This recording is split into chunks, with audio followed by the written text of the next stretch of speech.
6080 신중년이다.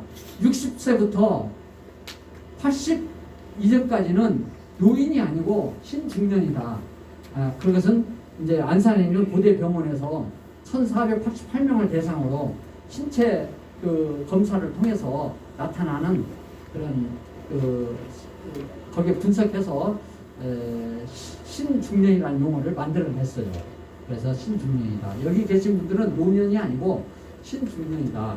이렇게 말씀드렸습니다. 피중이라는 말은 이거 지금 노년층이 가장 부를 축적하고 있는 세대예요. 네.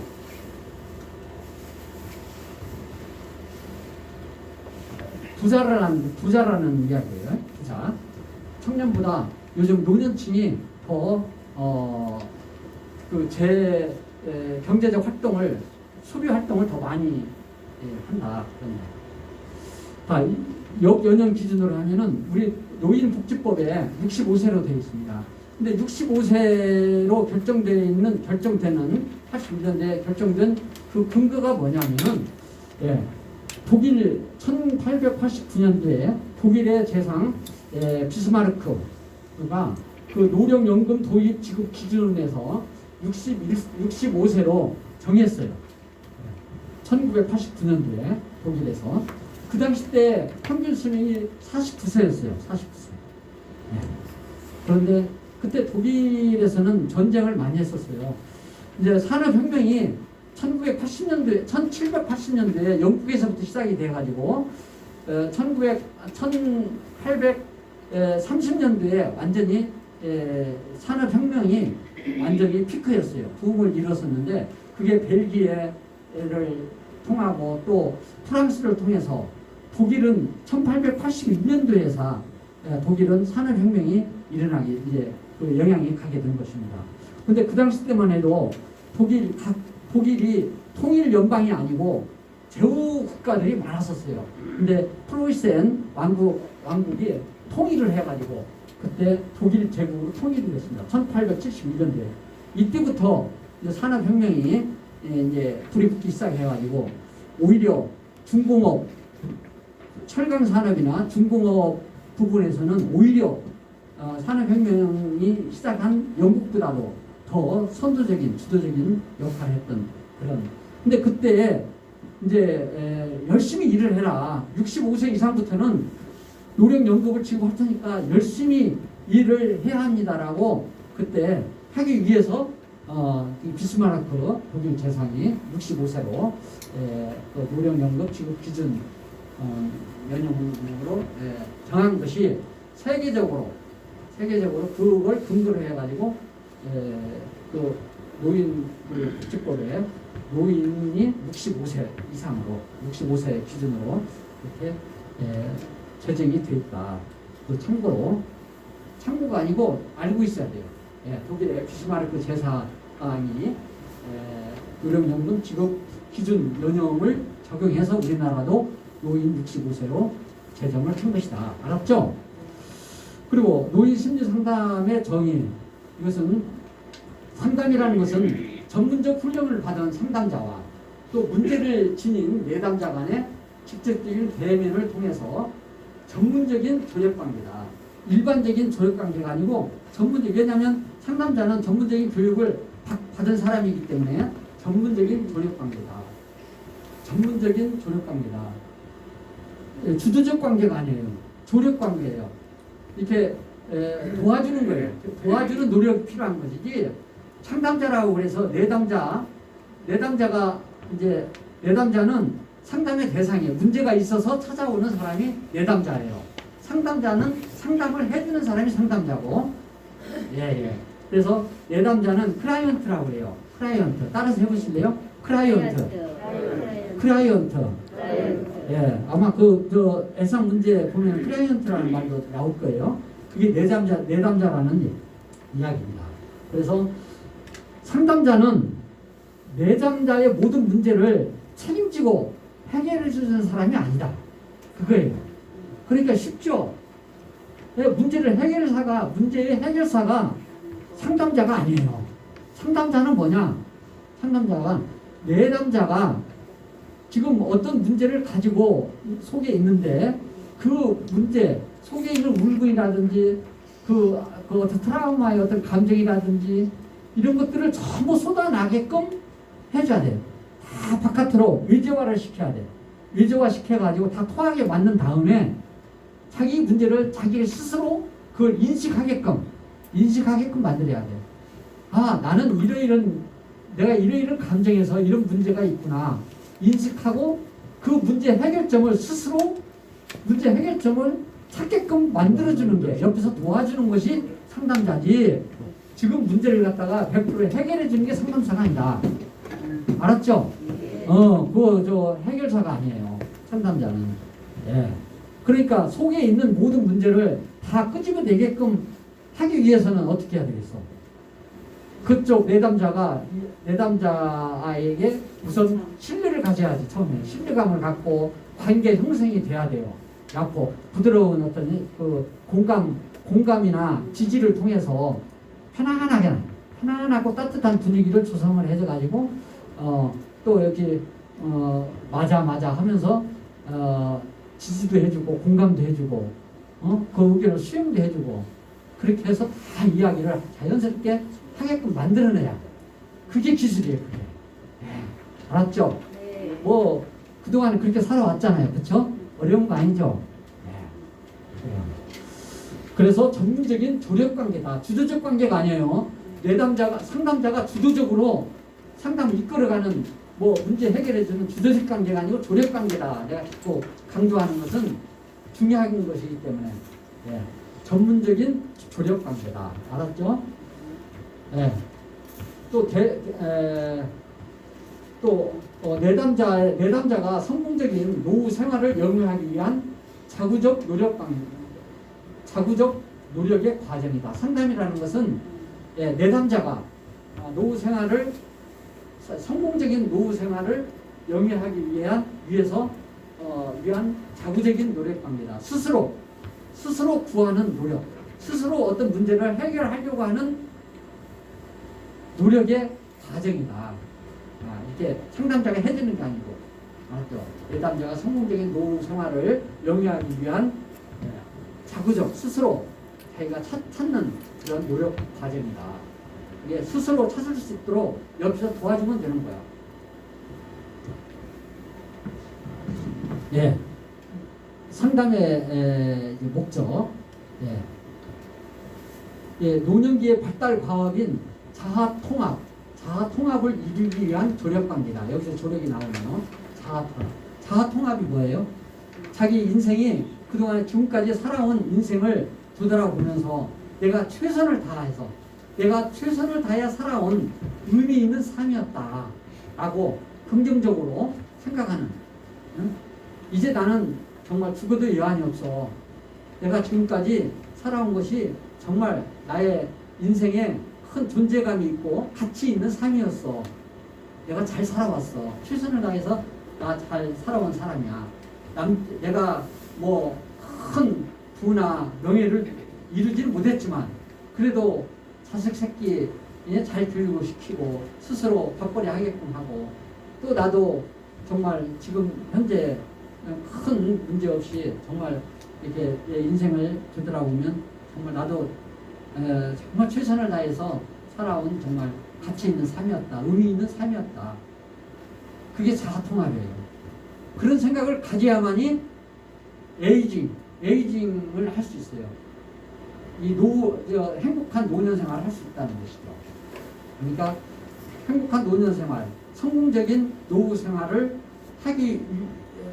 내담자가 성공적인 노후 생활을 하게끔 해주는 거야. 자꾸 이렇게 생각을 바꾸게끔 해주는 거야. 이해가죠? 네. 예. 또 상담을 받을 이유. 예.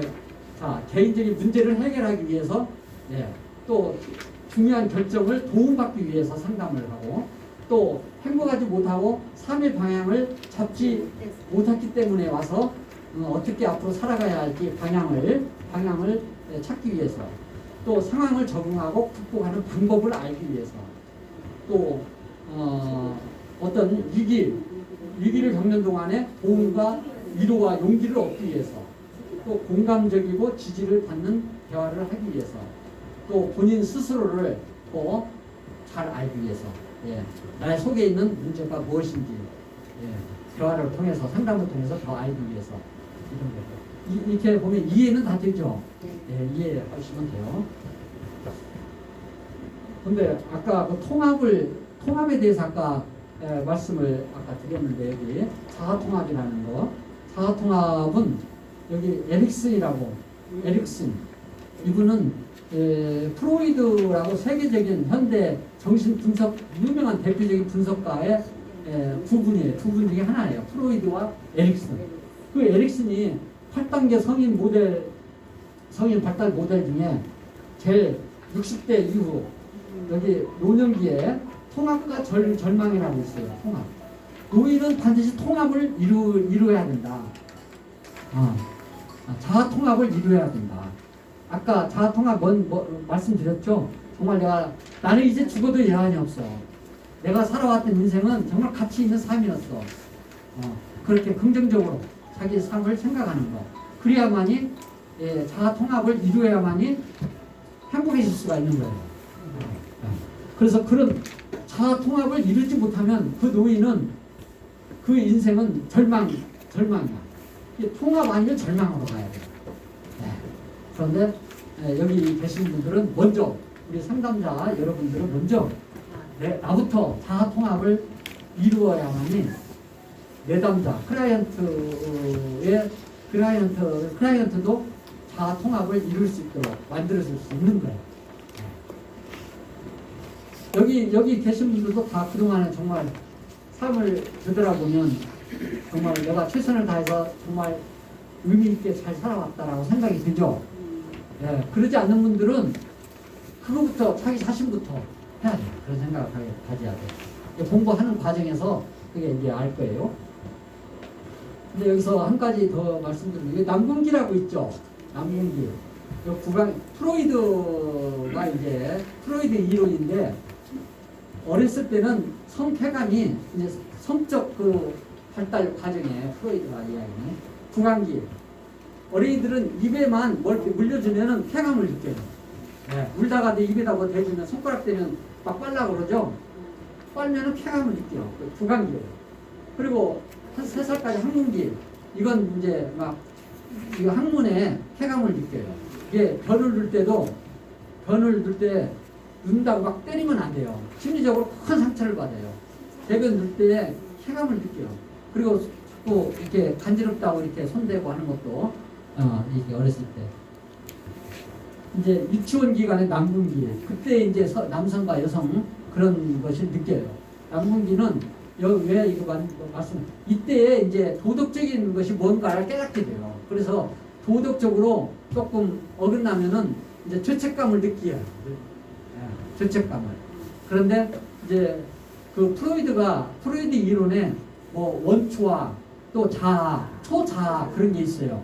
예, 초자아는 굉장히 이성적이고, 그 초자아와 남궁기와의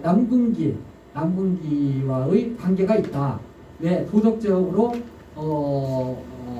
도덕적인 측면에서 벗어나게 되면 죄책감을 느끼는 시기다. 초자아와 또 남궁기는 그런 면에서 연관성이 있다. 아마 그것도 아마 시험에 아마 그 예상 문제에 나올 것 같아요. 근데 나왔죠. 그래서 내가 여기 조금 벗어난 이야기지만 여기서 말씀을 드리는 겁니다. 자, 특성, 노인 상담의 특성. 대개 내담자는 상담자의 연령보다 대체로 높다. 그렇죠? 이제까지는 노인 심리 상담사 자격증을 누가 취득했어요? 20대 하천대도 대학생들이 많이 취득해요. 20대, 30대, 40대들이 많이 취득을 했었어요. 그러니까 내담자가 훨씬 나이가 많아요. 그러니까 인생의 경륜이 차이가 굉장히 많이 나죠. 그리고 노인 되면은 아까 뭐라고 그랬어요? 보수적이고 자기 생각이 아주 조금 아집 있고 그렇잖아요. 또 자기 경험에서 나오는 자기 철학 나름대로 소신이 있어요. 근데 젊은 사람이 그러면 안 됩니다라든지 뭐 이야기를 하면은 바로 거부감이 생기잖아요. 예? 이게 연역이 대체로 높아.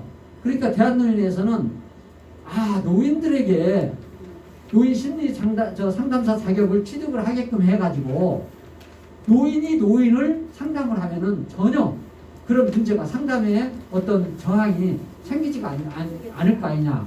오히려 더 신뢰하고 속에 있는 이야기를 더 이렇게 할 거 아니냐.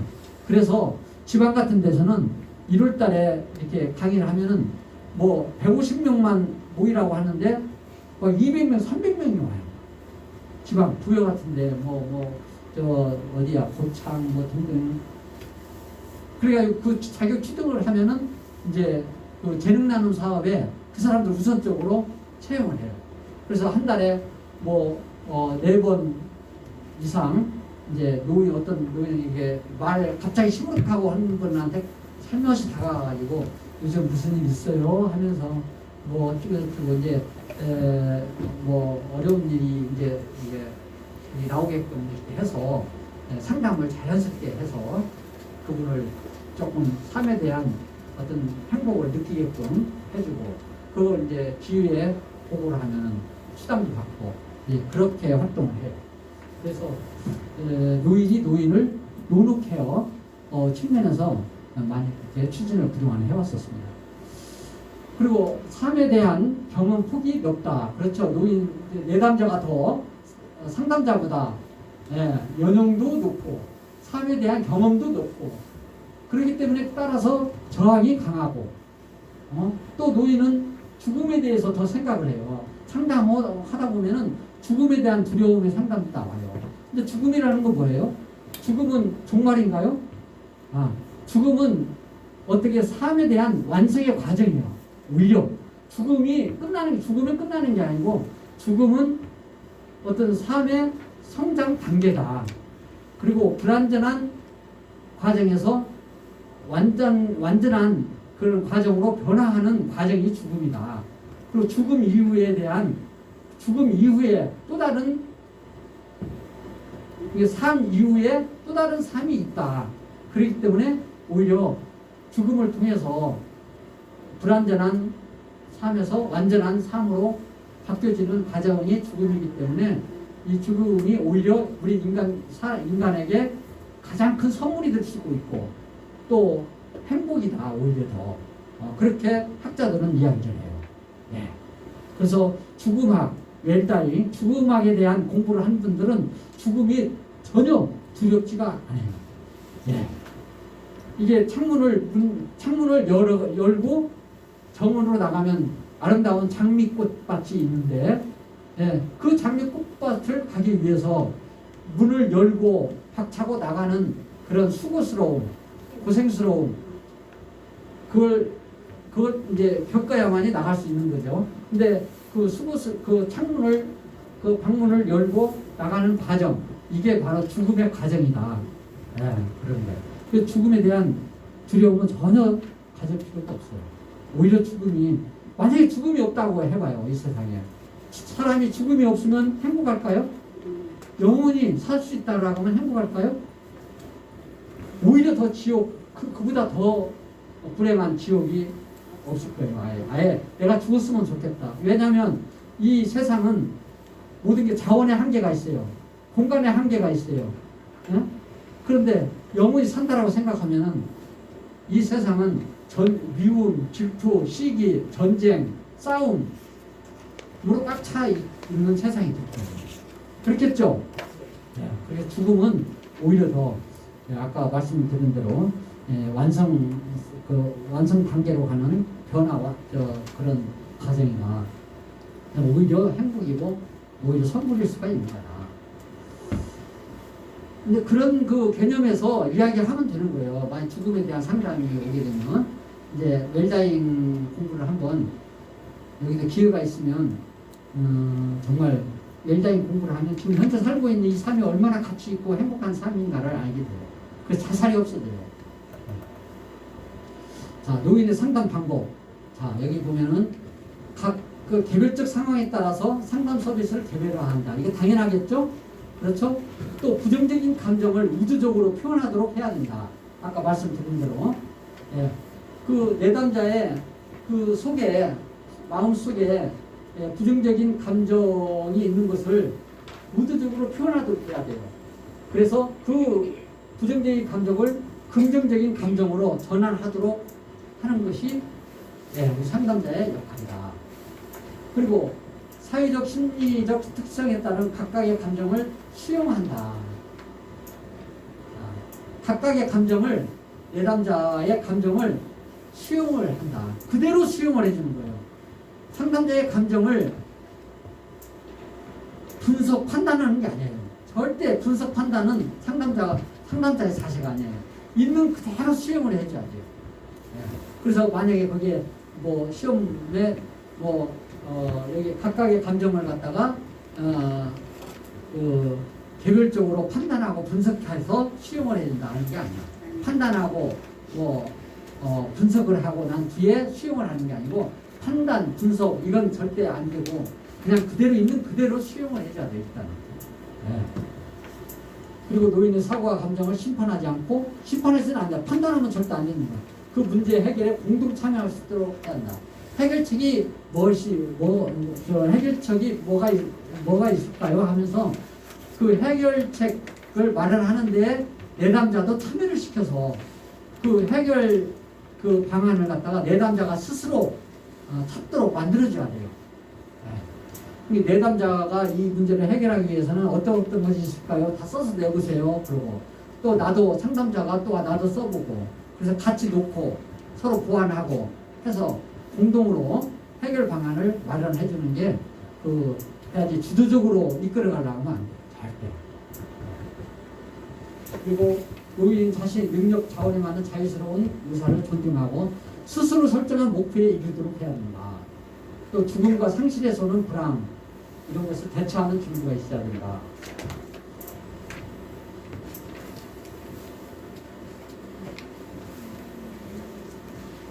아우 시간이 이렇게 많네.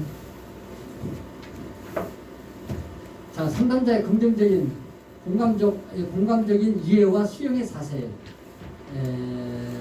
얘기 한번 합시다.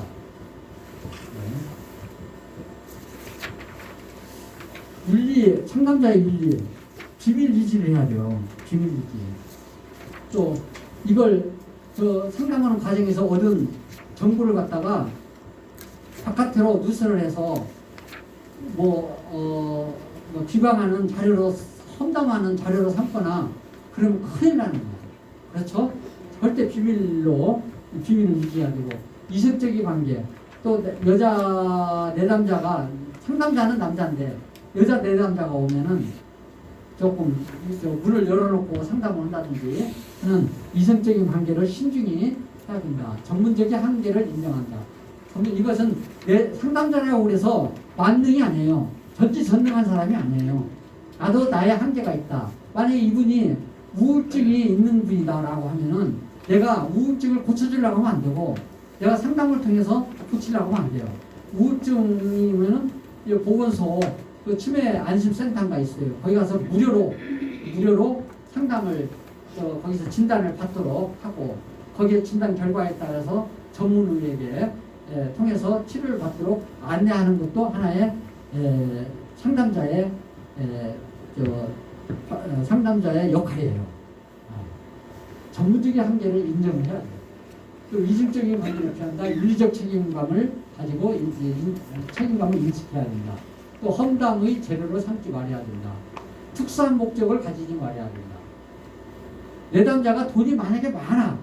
그러면 어떻게 이게 상담을 통해서 어떻게 내가 재산을 내가 도움 받을 수 있는 방향으로 사용을 해서는 안 돼요. 알았죠?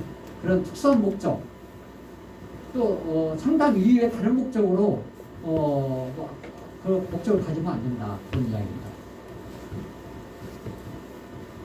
그리고 모든 사람의 노인의 감정은 모든 사람들은 감정을 가지고 표현할 권리가 있는 거예요. 노인이라고 해서 감정을 표출하면은 그 어떤 지탄의 대상이 된다든지 그러면 그런 생각을 가지면 안 된다고. 하나의 표현할 권리가 있는 거예요.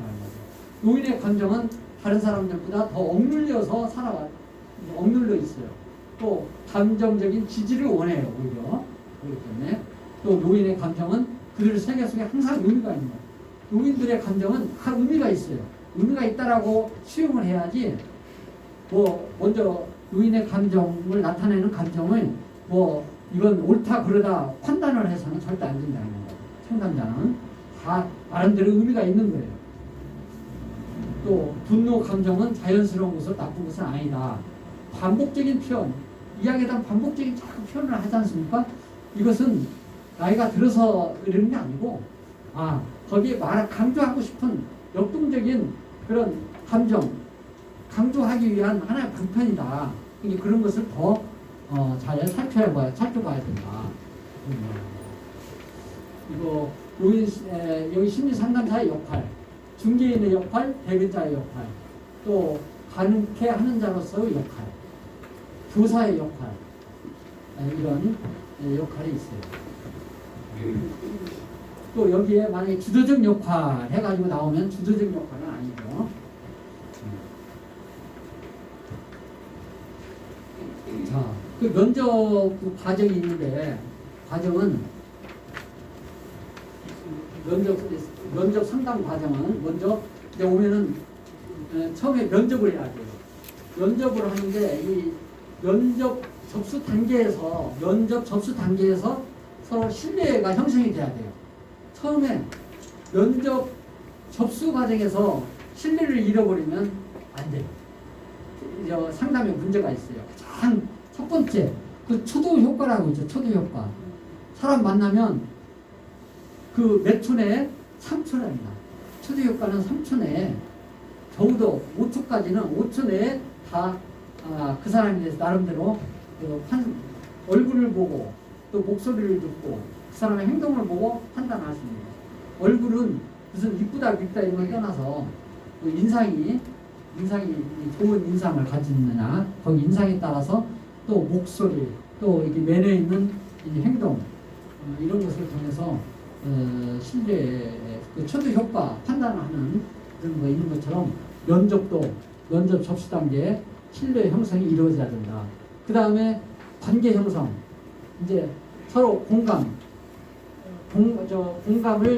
서로 공감할 수 있는 관계를 유지해야 된다. 라포 형성이라고 그러는데 라포 형성 영어로 라포 이건 따뜻한 분위기 속에서 서로 신뢰할 수 있는 그런 분위기를 조성하는 것이 그런 관계 형성이 이루어져야 된다. 세 번째는 이제 면접 접수 단계를 통해서 신뢰가 형성되고 또 관계 형성 단계에서 공감이 반영이 됐고 그러면 그 문제가 뭔지 탐색 단계에 이제 들어가는 거야. 그 다음에 탐색 단계. 그러면 그 문제가 무엇인지 탐색이 됐으면 그 다음에 그 문제에 대한 이해 단계. 이해는 상담자가 이해하는 게 아니고 내담자가 당신이 가지고 있는 문제는 바로 이러이런 거야. 스스로 이해할 수 있도록 내담자가 이해할 수 있도록 하는 단계가 네 번째 이해 단계예요. 그래야만이 내담자가 자기에 대한 어떤 문제를 스스로 이제 알게 돼야만이 거기에 대한 어떤 해결 방안을 찾을 수가 있는 거죠. 그래서 네 번째 이해 단계를 통해서 대안과 계획을 만들어내야 되고 그 대안과 계획을 가지고 이제 그 다음에 실행 단계, 그 다음에 이제 마지막 종결 단계. 그래서 상담은 보통 8회 내지 10회로 이루어져요.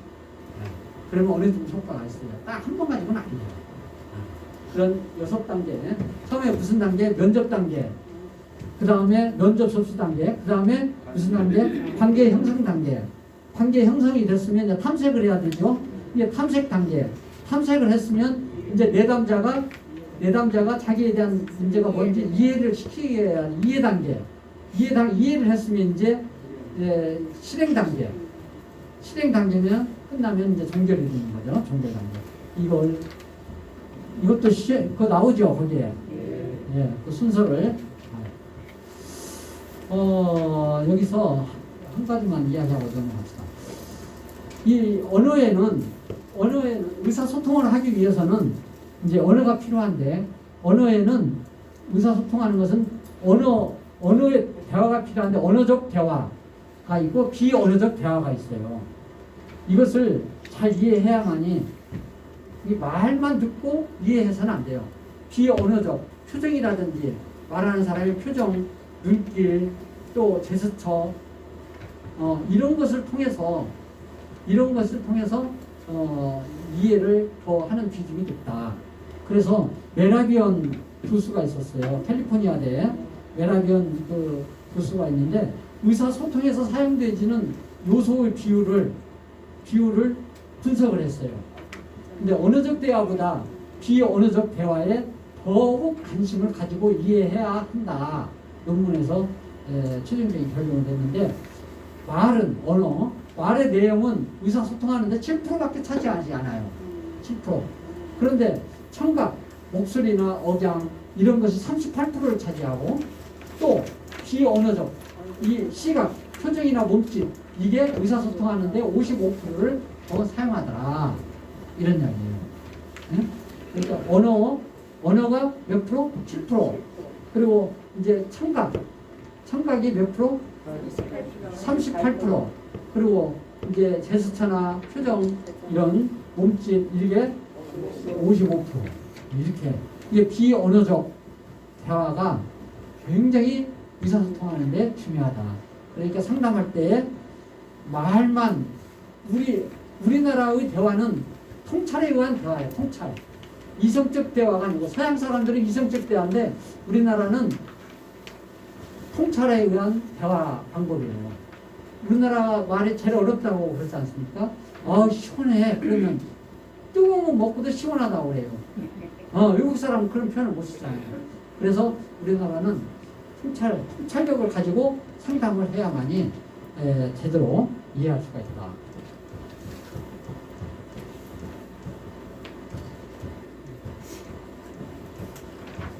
참 이거 한 학기 이걸 말씀드립니다.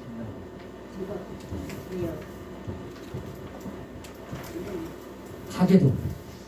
이제 가계도는 제3세대 이상 걸쳐서 가족 구성 간의 정보와 관계를 표준화된 형식으로 만든 기록된 도표예요. 가족도가. 그런데 이 가족도는 처음에 이제 보엔이 개발을 한 건데 이것을 맥골드릭과 버전 또 카터 이분들이 발전을 시켰어요.